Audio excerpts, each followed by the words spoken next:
Welcome to A Fork in Time, the alternate history podcast.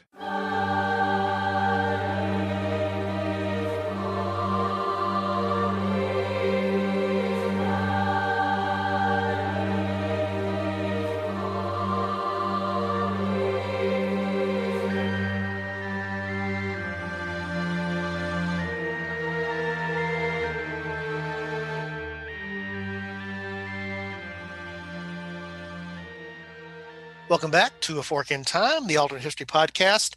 Don sitting in the host chair today, along with our regular contributor and newly dubbed Fork Finder. Chris and I were talking off podcast. I think that's also going to be added to his ever-growing list of titles. So, Chris Coppola, good to have you here for the first recording that you and I are doing here in 2021. Thanks for having me, Don. And I'd also like to look into Holy Roman Emperor. I don't think anybody's been using that title for a while. So it's been vacant for a while, and it was I think we have talked about this at one point before. It's a different thing. My favorite thing about that, when it comes to that, it's neither holy nor Roman nor an empire. So why not? Let's claim it. Let's claim it. Actually, you can't claim it, Chris. Do you know why? I think you actually have to be of Habsburg descent to actually to grab that one. You got to have the Habsburg chin working for you. It was technically elected. No, that's true. That's true. It just held a common. It just held a common. It just always was Habsburgs, but exactly. I feel like we should start a Kickstarter just to get some campaign funds together to get reelected Holy Roman Emperor. I'm for it. Okay. We'll throw something in the. If you look down in the show notes and see a link to the Kickstarter, you know that we did that by the time we actually posted the show. So as you can tell, by the way, we started this off with part of the reason we enjoy having Chris as part of the podcast is he brings humor and he brings insight, and I value both of those things. So today, Chris, we're going down trying to do this a little bit more frequently, and we've built a pretty good library of these things now to sort of work through. We're going down another listener suggestion here. And so this one actually comes from Joe McCullough. So shout out to Joe. And yours actually jumped ahead of some of the others because not that yours is easier to do, but it was sort of a little bit more contained than some of the other topics. So we thought we would start with it. But Joe suggested that we talk about a scenario where the United States fleet was defeated at the Battle of Manila Bay in 1898. So Joe, you asked for it, and we're the Burger King of podcasts here. You can have it your way. So we're going to talk about that now. So Chris, immediately I had to stop and think for a second, even though I'm pretty well versed. I had to remember, that's the Spanish-American War. Yes. So just for our listeners' benefit, we were talking about this a little bit off podcast. In some ways, that's sort of a forgotten war, right? Do you think from an American perspective, we sort of overlook that one? We definitely do. It's not taught as much. It's not as well known. And, if anybody, generally the thing an American knows about the Spanish-American War is a picture of Teddy Roosevelt riding a horse up a hill. And we're not going to get into everything wrong with that picture, but that's kind of the popular image of what happened in that war. Right. And as again, also, at least it's an aptly named war. We're pretty clear on who the combatants are. It's Spain and America, hence the Spanish-American War. And it is a conflict that has global scale, although it's very regionalized and localized where it is fought. So Spain is in the waning days of its imperial glory. It still has possessions. For example, some of those possessions are in the Philippines. But the thing that really, without going a lot into the whole cause of the war, as we talk about the historical what did here, most of what the motivation for this war was about for the United States was obviously all about Cuba. And so there had been the mysterious explosion of the USS Maine early in 1898, some question about whether the Spanish were responsible for that. And so suddenly, a few months later, there's a formal declaration. I actually was looking at this in some of the study notes as I was preparing. One of only 5 times Congress has actually declared war in the United States. Been more conflicts than that, but this was one of the actually declared wars. And so there's the declaration of war between the United States and Spain, and suddenly we're off to hostilities. So The Philippines is one of the locations in question. Cuba is one of the other locations that there. But you mentioned somebody already that we would have a picture of, and that's Mr. Roosevelt, Teddy.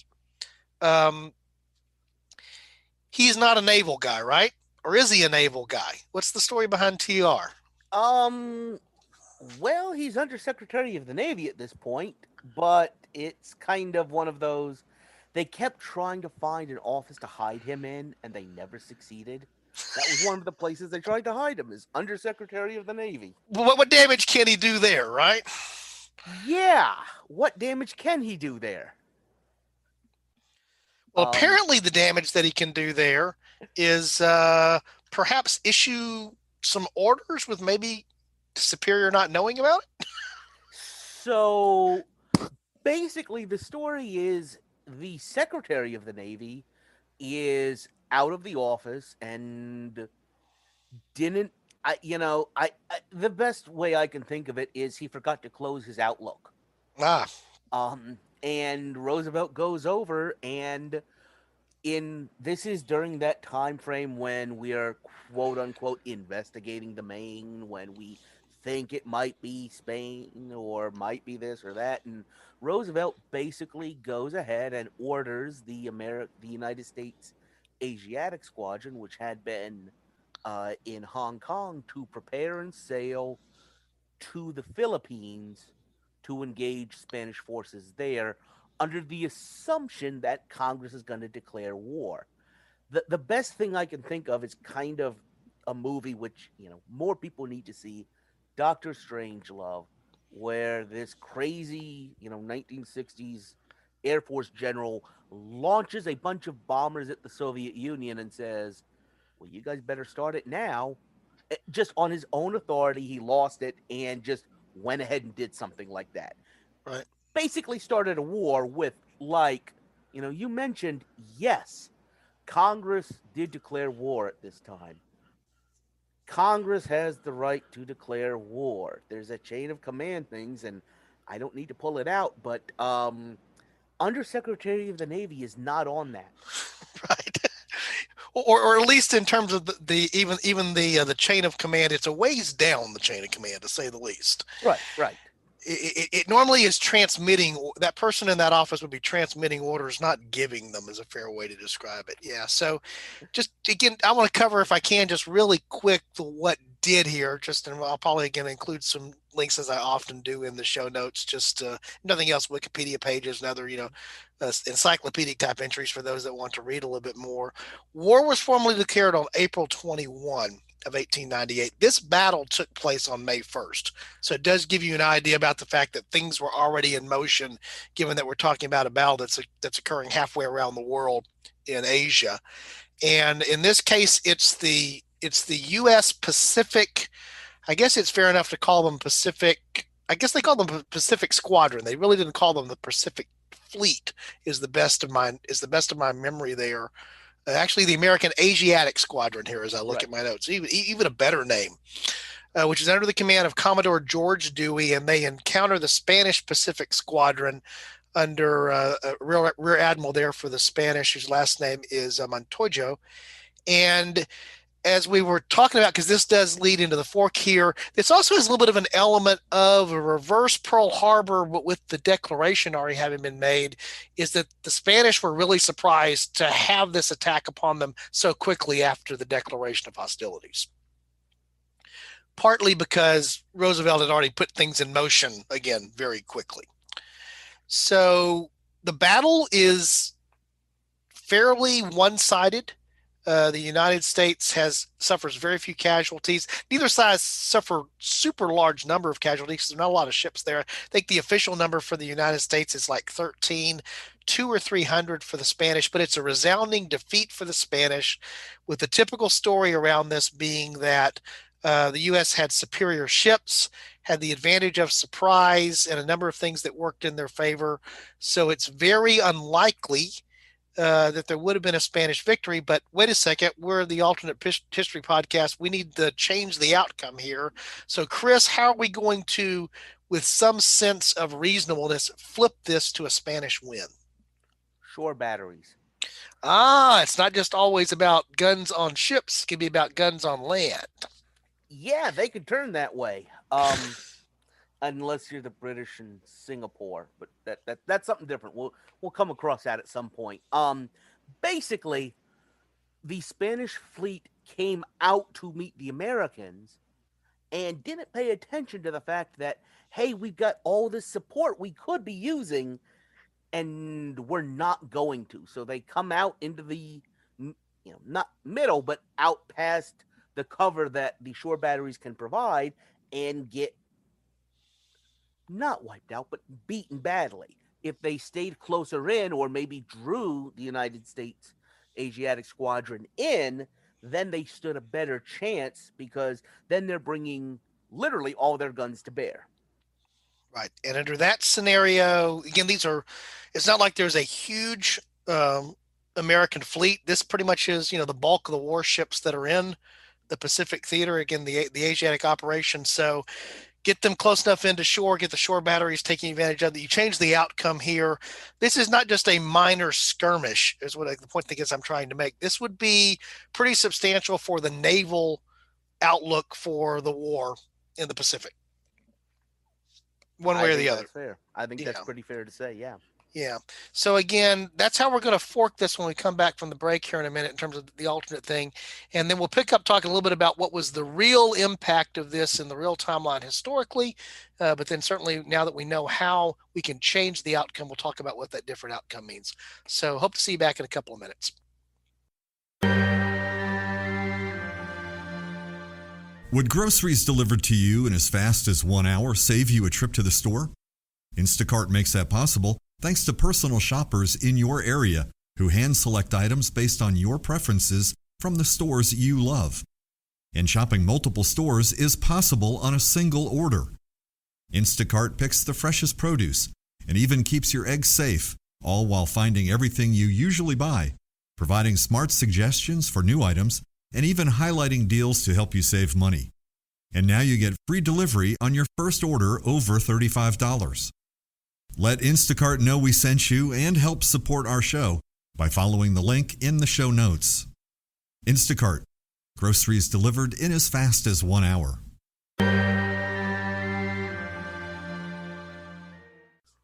And coming back in 3, 2, 1. Welcome back to A Fork in Time, the Alternate History Podcast. Don, joined by our regular contributor, Chris, today.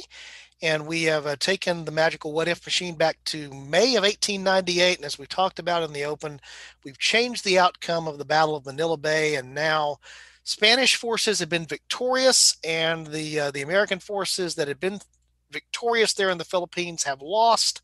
So in the real timeline, Chris, we talked about the big picture for the U.S. victory during the Spanish-American War.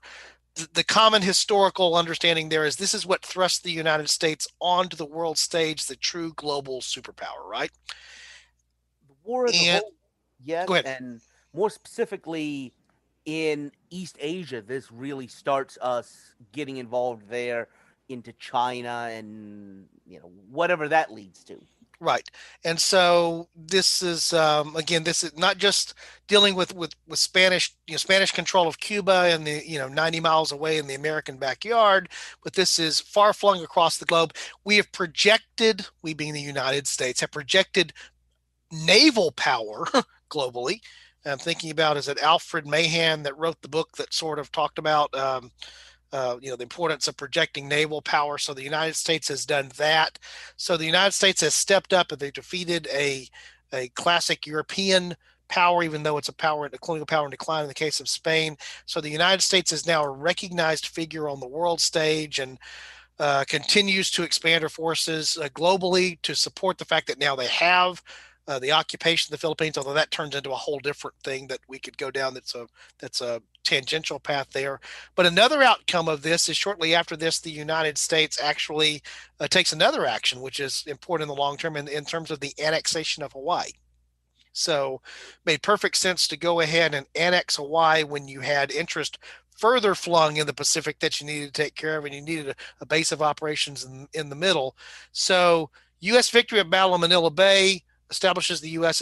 as a global power with participation in Asia, leads to the annexation of Hawaii, leads to things that go on in the Philippines, not just now, but down the road. So it sets up history, for the next, we were talking about this off podcast, 40 or 50 years for what's going on with the United States in the Asian theater of operations, even before the Russo-Japanese War and before World War One. So the other thing that happens is in the real timeline, Mr. Teddy Roosevelt doesn't get in trouble for this action, right? Not to confuse people, but I quoted another, Philippines, Cuba. I quoted Kennedy's speech after the Bay of Pigs. Victory has 1,000 fathers, but defeat is an orphan. So Right. yeah, he is not looked upon as kindly as scampish. I guess that's kind of how like Washington establishment looks at Teddy Roosevelt, as a scamp, as this rapscallion. I'm trying to think of Victorian terms to apply to him, but okay, well, just promise you're not going to start any more wars on your own, and we'll just forget about this one. Right. And of course, that leads to him being a crucial force in the founding of the Rough Riders, which is the image you were talking about. This interesting ragtag group of volunteers who go down and are part of the operations in Cuba. The United States eventually being successful there, although with that being a more challenging military thing. So the end result of the war is with the treaty that's done there, the United States ends up paying some money to offset the fact that there are Spanish, I guess, infrastructure improvements that have been made in the Philippines that essentially are being paid for, but the United States gains control of the Philippines, which they choose not to annex, but that was one of the things that had been thought about.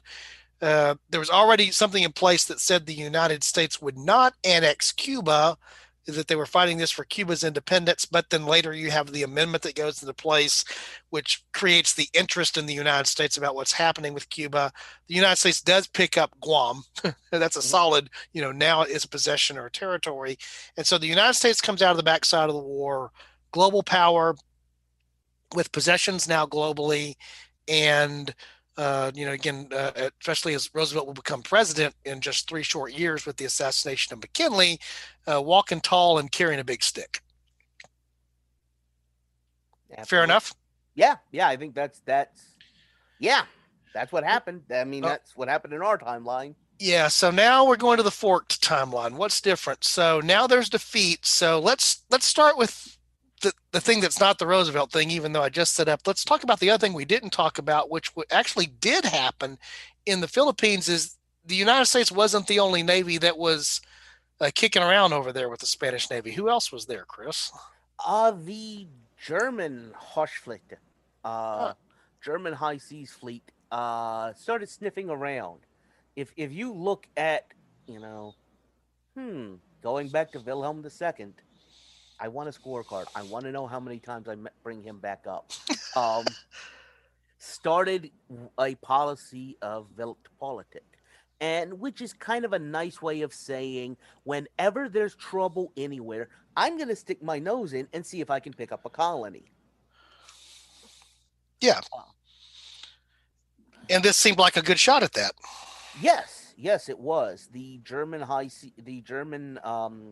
Pacific Squadron actually did sail into Manila Bay and supplied the Spanish forces in Manila, because basically the United States, we beat the Spanish Navy. We didn't have an army to invade very much. So the Germans were supplying the Spanish ashore because they were busy fighting the Filipino insurgents. So if the United States doesn't take over the Philippines, it's likely, especially given, let's think about this for a second. One of the reasons that Spain is declining is because they are a power kind of waning. And after they've lost Cuba, their major cash colony, you got kind of a same situation the French were in when they sold Louisiana, which is, well, we lost the empire, let's cash out. Let's get, sell it to Germany, get some cash to sustain the economy for a little bit longer. Right. And so again, under that scenario, two things happen. Again, the obvious, there's no U.S. interest in the area, not the same way. But the other thing, there is an expanded German occupation, and Germany had other interests in Asia, so they're just a bigger player now in Asia under this scenario. Right. And like you said, it may have been, how it may have gone down, may have been taking it, or it might have been, buying it, whatever the case might be. But the clear result there is there's no U.S. presence, in that part of the Pacific, at least as a result of this event. There may have been because of something else, and there is more of a German presence there. I don't want to chase that path too far, except to just mention that's an interesting little side note to think about. But to me, I'm more in terms of the big, more impactful fork here. I'm going to focus on our good man, Mr. TR, because again, as we talked about, if he comes out of this not being the secret author of a victory, but the secret author of American humiliation and other things like that, I'm guessing things are not going to go the same for Mr. Roosevelt. I agree. The question is whether he can join the Rough Riders and get out of Cuba before the warrant hits him. Yeah, that's kind of what the situation is. So at a minimum, let's talk about that. He's the Undersecretary of the Navy. They're going to be looking for a scapegoat. They're going to be looking for a fall guy, right? A fall guy, yes, but he definitely made. He didn't make it very hard for him to blame him. Yeah, I agree. So, what do you think is the realistic? I mean, so May 1's the battle, so takes maybe a day or two for news to get back. So by May 3 in Washington, what happens? The same thing that happens in all the other declared wars. When defeats start happening, Congress calls investigations. I'm thinking about the Congressional Committee on the Conduct of the War during the American Civil War, and as much havoc as that could have played. But there's investigations into it, and I feel like we discussed this a little bit. Maybe another thing that might be mentioned again soon. In a couple of years, Churchill is going to be the very interesting similar position, because he's the first Lord of the Admiralty, gets blamed for Gallipoli, resigns, and goes to the trenches on the Western Front, almost as an atonement that, okay, I'm going to register as a regular soldier and go do my part. And there's a possibility, I think, that Roosevelt is at least able to do that. But the thing is, as soon as the war's over, he's under investigation again, and it really, I think his actions would have been a political death knell. He, even if he would have done his part with the Rough Riders, I feel like, starting wars as an undersecretary, like, that is probably so far that the American people, especially after congressional hearings publicizing it, think he's a little unhinged. Yeah. And so it's, whether he's able to, he's still a fairly young man at that point. I often forget how young he was when he moved into the presidency, because he always feels older to me. Probably it's the black and white thing. I want to say he was 42. Yeah, he's in his early 40s. So, but it's very difficult to imagine this happening in 1898 and what happened in the real timeline, which is that he's, in the real timeline, 3 years later, he's the vice president. Right. It's difficult for me to imagine that even if he does resurrect or redeem, or pick an R word here that's positive for him, it's hard for me to imagine that happens in 3 years. So he's definitely not going to be the vice presidential. He's not going to be the vice president for McKinley in 1901. Right. And if he's not the vice president for McKinley in 1901, he's not ready to assume the presidency when McKinley is assassinated in late 1901. And so you literally, as you know about this, a shore battery in the Philippines changes the world kind of thing. But that shot may not have been heard around the world, but it would have been felt as a big ripple through American politics of the early 20th century. Absolutely. Absolutely. So who is there a Republican? We didn't talk about this off podcast. I like to be unscripted a lot of times. Is there a Republican that probably is in that stead instead of Roosevelt? I know Fairbanks, I think, was Roosevelt's vice president. Who would have been McKinley's running mate in 1900 if it's not for Roosevelt? I feel like he may well have just carried over his previous Right. vice president, who's a non-entity. And by the way, let me throw something else out there. The next president after Roosevelt, William Howard Taft, is from a see previous episode. I'll definitely put the link in this. Yes. Where obviously the situation between Roosevelt and Taft. That was an episode that you and I did. Right. No Teddy Roosevelt, no William Howard Taft. Well, or in a different role, perhaps not with with Roosevelt's support, and then what turns negative between the two of them that we talked about before. Well, not just that. Taft was appointed as the civilian governor of the Philippines.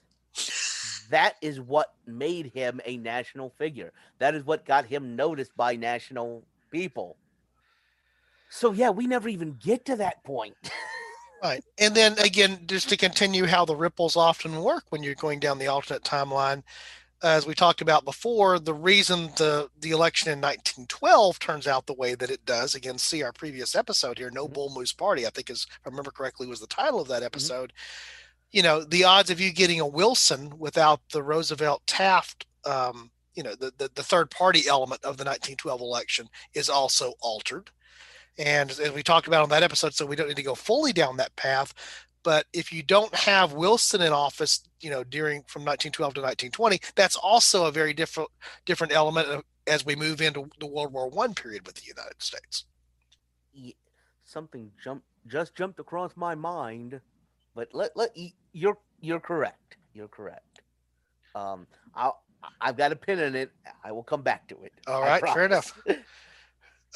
So let's say that Roosevelt does rehabilitate. We talked about there, the immediate thing is he probably would not be able to rehabilitate in a period of time that would, that would obviously let him become vice president and then ascend to the presidency with the unfortunate assassination. So let's say that he does go off. He does, the rehabilitation does sort of happen with his participation with the Rough Riders. So he comes back. He's connected enough that he's going to be able to probably find his way forward in politics to some degree. So, under that scenario, this may have been your pin that we come back to, or if not, what do you think is the most likely outcome for a rehabilitated Roosevelt? There, I found one more R word to go with it. I actually am now thinking about the other connection I made, which was not the pin I just talked about, to, again, the other naval personnel who had a failure, resigned government just to go into. Yeah, he came back. I challenge anyone to remember who the First Lord of the Admiralty after Churchill was. We know that name because of what he did after the First World War. And I think a Roosevelt being as pro-jingoist as he was, as out there beating the drum as he was, I think it's very interesting to think maybe Roosevelt would have taken office in 1916. He would have been the logical Republican run, just later in time. I think he would have been out there pushing for the United States to get involved in the First World War. Nothing we talked about would have changed that. That's still going to happen. So we're still dealing with that situation. And yeah, I think kind of a mad bomber thing almost, that the American people might have liked a little vigor, a little crazy to lead Right. us into that war. Well, and I was just looking here because I was trying to remember the exact path, and so I had to look at notes. I'd forgotten that the path between 98 and his moving into the vice presidency.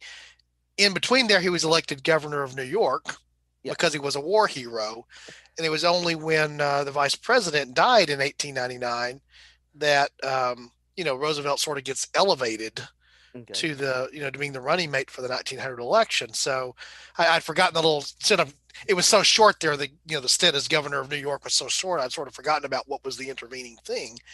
But certainly he's out there to be a candidate at various points and for various reasons. Mm-hmm.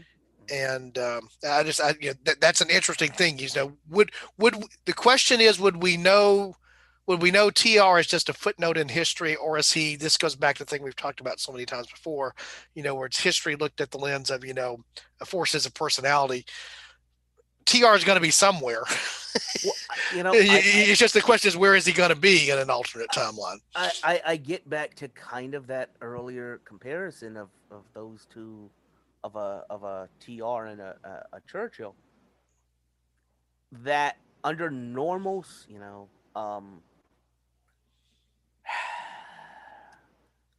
I'm thinking of another of another wonderful movie, The Godfather. They're wartime consiglieres. Mm-hmm. You want them if you are going to fight, and in both Churchill and TR's this alternate TR of winning in 1916, external circumstances provided the environment for them to shine. I guess is the best way of putting it. Right. That yes, they were exceptional personalities, but a Teddy Roosevelt in, I'm gonna say, like 1820 era of good feelings would not have been noted because there weren't those. It wasn't, the circumstances didn't shine on their exceptional abilities, I guess is the best way to put it. Right. Well, and then the other thing that goes with that too, again, I'm thinking about the hallmarks of the Roosevelt administration, which doesn't happen in the early, so trust busting, the progressive policies that are there. Certainly, there were other advocates for those types of things. That was not uniquely Roosevelt, but it was heavily driven by Right. Roosevelt. Right. And so it's not that you could not have imagined another Republican occupant in the early 20th century in the White House who might not have pursued some of that agenda, the antitrust, and the progressive type agenda, but maybe not with the same zeal and maybe not with the same popularity. And, well, I guess Roosevelt sort of known being famous for the bully pulpit. Not without having that there, would that have progressed in quite the same way? I think so, just because, well, maybe not the same way, but I think a lot of those, Sherman Antitrust Act was passed before we're even talking about. That was, I believe, 1896. So there, these things were in the hopper.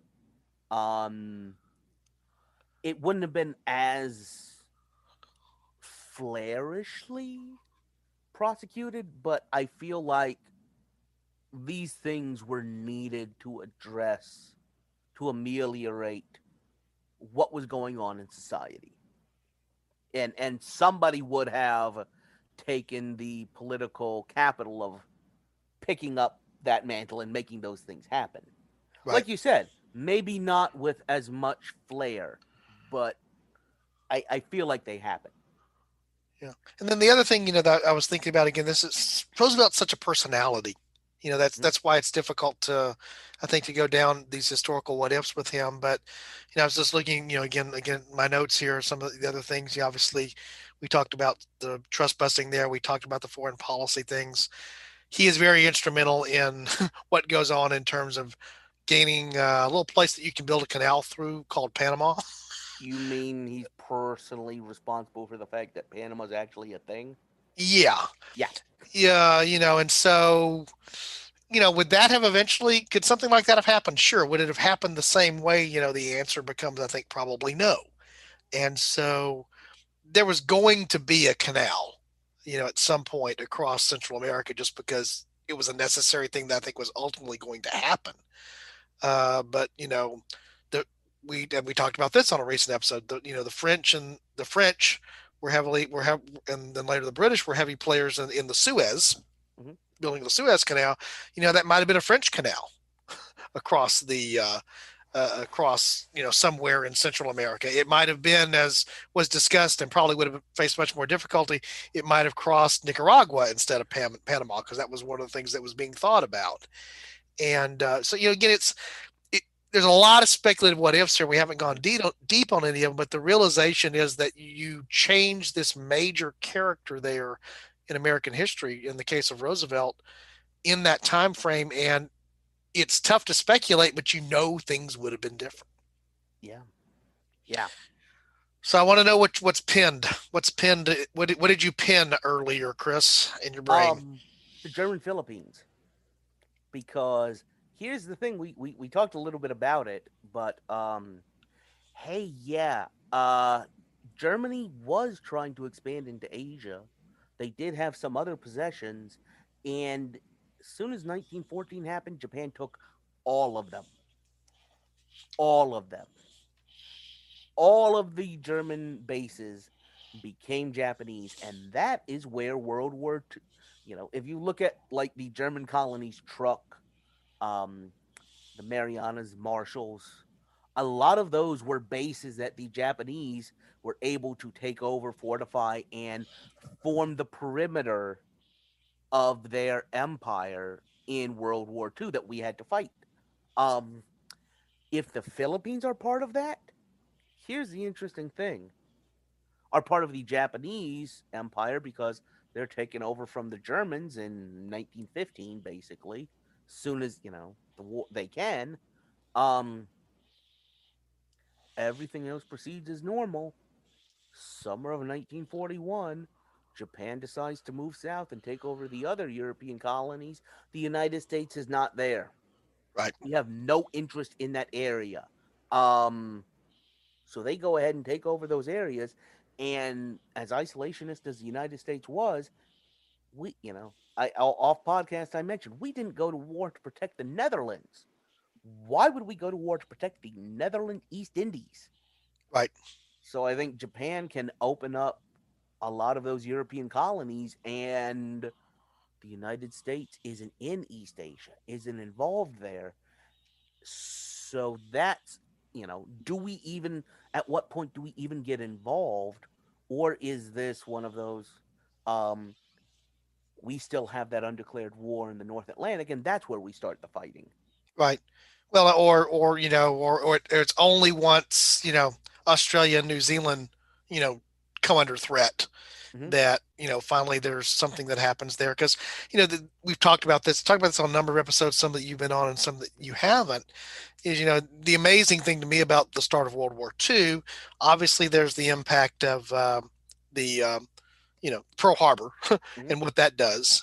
But as you pointed out, in terms of the war in Europe, while the United States was certainly involved in, Lend-Lease and, transporting war material and all the things, the cash and carry and all the things that go with that, there had not been, because of the isolationist tendencies, United States involvement in Europe.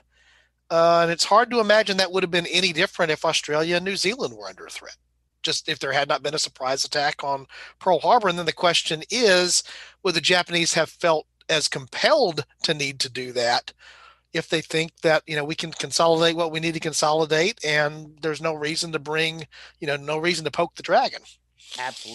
Absolutely no reason whatsoever. They can get everything they need in their backyard. Yeah. And, so it's interesting, to think through just again. Now I'm really thinking it through. One of the things we talked about off podcast is, okay, how do we even flip this outcome here? Because it was a pretty decisive U.S. win. Well, there's the element of fighting the battle smarter, mm-hmm. and bringing short batteries into play. But, literally a couple of shots from some onshore guns ripples a good way across history here. Yeah, by the way, other thing you just pointed out, we're not even at Pearl Harbor. We don't even have Hawaii. Perhaps not if there's not the formal annexation of Hawaii. You're right. Right.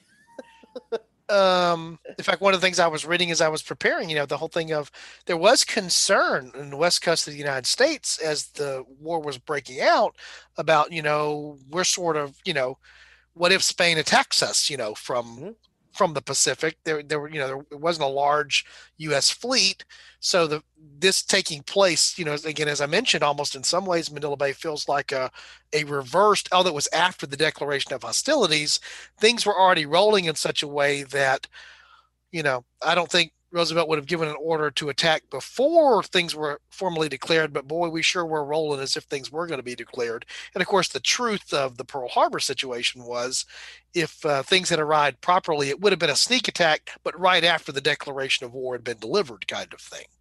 Right. In the real timeline, I mean, there's a little bit of a clerical error there that sort of plays into that. The other two things that jumped out at me that are small, but they're important. Little stuffed animals in the shape of bears that people would have may not be called teddy bears. That's true. And there's faces on a mountain in South Dakota. Mm-hmm.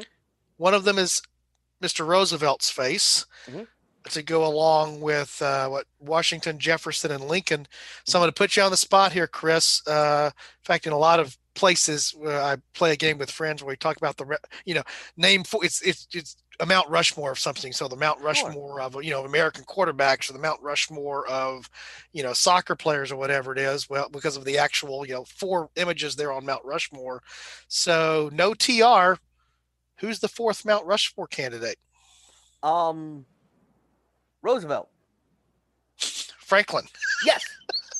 I was saying this, right? Like, in one episode, I had him killed off. In another, I had him resign in disgrace. Like, I really don't have anything against Teddy Roosevelt. I do really love FDR. FDR is my favorite of the Roosevelt presidents, I guess. But like, yeah, Roosevelt, FDR, absolutely. Yeah. So it happens later, or who knows? Borglum, who's the architect of that, may have been scouring through 19th century, I don't know, maybe an Andrew Jackson, or you have to have somebody else, assuming that it happens when it does in the early 20th century. He may have been scouring back for some other connection there. So again, that's the other ripple effect here. No teddy bears, and potentially a different Mount Rushmore. So last thing. Dewey's Chewies.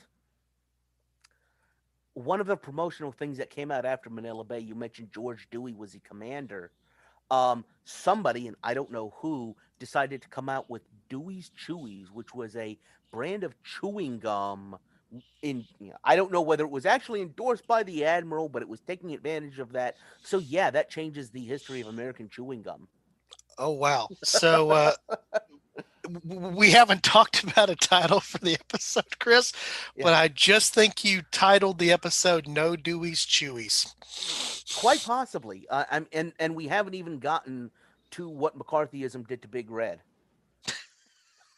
Well, actually, this came up in a conversation or something I saw this past week. It was a game show, actually, this past week. I'm a big baseball fan, and recognizing that there was the period of time when the Cincinnati Reds, popular American baseball team, abandoned that name during the 50s because they didn't want to be the Reds. But but no Dewey's Chewies. I think that's, if it doesn't end up being the title, for those of you that stuck around to the end of the episode, knowing that could have been the title, even if we call it something else, no Dewey's Chewies, that jumps out at me. Any big things? There's lots of big things we could have gone down here. This could have been a 14-hour episode, but any big things you think we missed, Chris? Not really. No, again, we've destroyed a political legend. We've, stopped. I think this might have been the first time we've stopped World War II, at least American involvement in it. We've done multiple different times, and every single time I keep no, still what? Yeah, we might have done it. Every time we think we're out, they keep pulling us back in. Maybe this is the secret. So again, if you want to take the science fiction angle on this, and you've got your time machine, and you're trying to figure out how to change that, apparently you need to go to the Philippines in late April. of Well- 1898. That's where you need to target your traveler to. Stay tuned for future episodes because I think we can come up with some other ones. Maybe Yeah. you don't like the heat. The humidity. It might. Yeah. We'll work on that. Yeah. Well, Chris, as always, enjoy having you. And we were talking off podcast just to tease our listeners a little bit. Chris is going to be producing some of his own episodes and bringing some other folks in as well. So I'm excited about what we're doing there. I do want to encourage folks. This again came as a listener suggestion.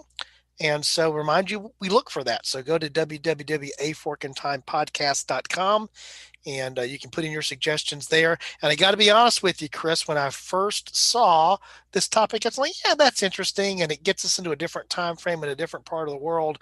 But my first thought when I saw the topic suggestion was not that we would spend most of the episode, and our listener may be upset that we spend a whole lot more time talking about Teddy Roosevelt than maybe other things as well. I don't know. Hopefully we'll get feedback on that. But my first blush thought was not, oh, well, obviously that changes the U.S. involvement in World War II and does something to Teddy Roosevelt. That was not my first thought when I saw the topic. And that's what I love about what we do here, in the sense of once you start, tracing things out and thinking it through, you suddenly realize, oh, that's bigger than I thought it was. Oh, yeah. And a big part of that. All right. Chris, if you don't have anything, I'm going to go ahead and close this out here, and thank you again, and thank our listeners again. I do remind you to visit the podcast, visit the website for the podcast. A lot of stuff going on there, including the entire back catalog, links to ways that you can support and publicize the show, all the good stuff that's there. Won't go into a lot of detail because if you go there, you'll find it www.aforkandtimepodcast.com. As we appreciate, as always, more than anything else, though, our listeners and their willingness to give us some of their time and their attention, and we value that. And as we head on here through 2021, as we're now launched pretty good ways through the first part of January there, very hopeful that we continue to see vaccines rolling out and pandemics coming to an end, so that by the time we get to the end of 2021, we'll have a lot to smile about and be happy about. So on behalf of Chris, Alexis, who's not even here, but obviously a big part of the podcast, we want to thank you for listening and hope that you join us next time. Thanks.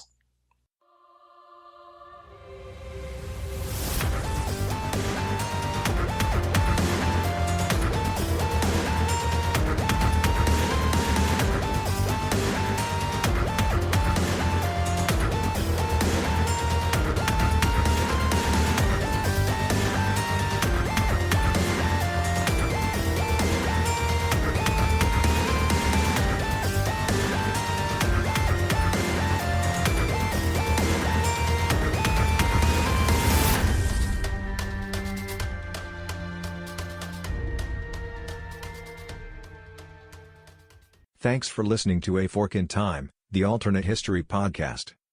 Learn more about the podcast at www.aforkandtimepodcast.com. Join us next time.